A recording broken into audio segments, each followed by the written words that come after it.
دیکھیں اس کا میں جواب اس طرح سے دوں گا کہ اہم کیا ہے کہ جو اپوزیشن کہہ رہی ہے، یا اہم یہ ہے کہ پاکستان کے لیے کیا بہتر ہے؟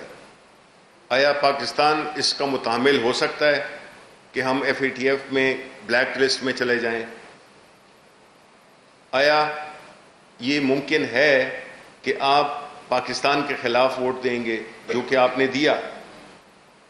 بات یہ ہے کہ یہ کوئی کسی ذات کے لیے تو نہیں ہے.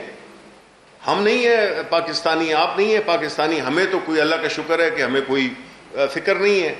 قانون بنے اس کی آڑ میں ہم بھی آ سکتے ہیں، لیکن ہمیں پرواہ نہیں ہے، اس لیے کہ ہمارے کوئی ارادہ نہیں ہے. یہ تو صرف وہ لوگ شور مچا رہے ہیں، وہ لوگ وہ کر رہے ہیں بیکاز ان کو اپنا پتہ ہے کہ انہوں نے ماضی میں کیا کیا ہے یا ان کا کیا کرنے کا ارادہ ہے اگر وہ ان کو کوئی موقع ملے تو اس لیے ہم یہ سمجھتے ہیں کہ یہ جو آخر میں کئی جو جتنے بھی ہمارے جو اسمبلی میں ممبران ہیں، جو سینٹ میں ہیں، ہم یہی امید کرتے ہیں کہ وہ پاکستان کے حق میں فیصلہ کریں گے، وہ اپوزیشن کی بلیک میلنگ میں نہیں آئیں گے. تو چاہے جوائنٹ سیشن ہو تو انشاءاللہ اس میں ہم یہ سمجھ، بیکاز پاکستان کی جو وہ ہے کیا کہتے ہیں ضرورت ہی یہی ہے کہ ہمیں یہ قوانین پاس کرنے ہوں گے، کیونکہ اس پہ اگر نہ ہوئے تو اس کی وجہ سے ملک کو بہت نقصان ہوگا، معاشی طور پہ بہت نقصان ہوگا. عالمی برادری میں ہماری جو ایک سٹینڈنگ ہے وہ ہوگی، چیزیں مہنگی ہو جائیں گی، اور اس کے بڑے بھیانک قسم کے وہ ہیں نتائج ہیں اگر یہ نہ ہو سکا. تو اس لیے عوام کو بھی ہم بتانا چاہتے ہیں کہ جی ہم یہ ملک کے لیے قانون لانا چاہ رہے ہیں جو کہ ہماری مجبوری ہے، جو ہم پہ انٹرنیشنل کمیونٹی نے ہم پہ عائد کی ہے. اور دوسرا یہ ہے کہ ایک طرف وہ لوگ ہیں جو کہ صرف ایک خاص طبقے کو، ایک خاص لیڈرشپ کے کو بچانے کے لیے اس کی مخالفت کر رہے ہیں. یہ سمپل بات ہے.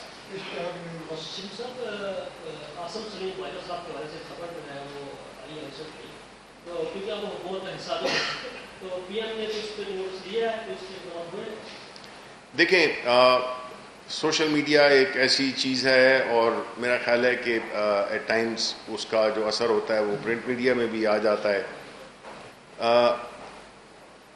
یہ ایک ایسا ہتھیار ہے جو کہ اگر آپ سیلف ڈیفنس کے لیے بھی استعمال کر سکتے ہیں اور رازنی کے لیے بھی استعمال کر سکتے ہیں. تو جو ان کے بارے میں باتیں ہو رہی ہیں، میرا خیال تو یہی ہے کہ وہ باتیں ٹھیک نہیں ہیں. میں نے باجوہ صاحب سے بھی میرا یہی وہ ہوگا، مشورہ ہوگا کہ وہ آ کر اس کی کلیریفیکیشن کر دیں، کیونکہ میرا نہیں خیال ہے کہ جو باتیں ہو رہی ہیں وہ درست ہیں.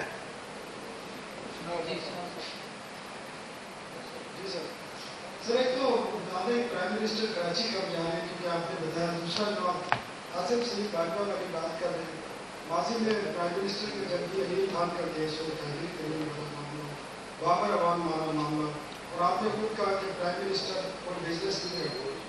ابھی اس میں وضاحت کی، آپ نے بھی کہا کہ باتیں درست نہیں ہیں، لیکن جو چیزیں پراپرٹیز کے حوالے، بزنس کے حوالے سے اٹیسٹڈ کاپیاں آئی ہیں، اس کے بعد کیا پرائم منسٹر کا کیا موقف ہے اس معاملے میں؟ کیونکہ پرائم منسٹر کے معاملے خصوصی ٹیم کا حصہ ہے.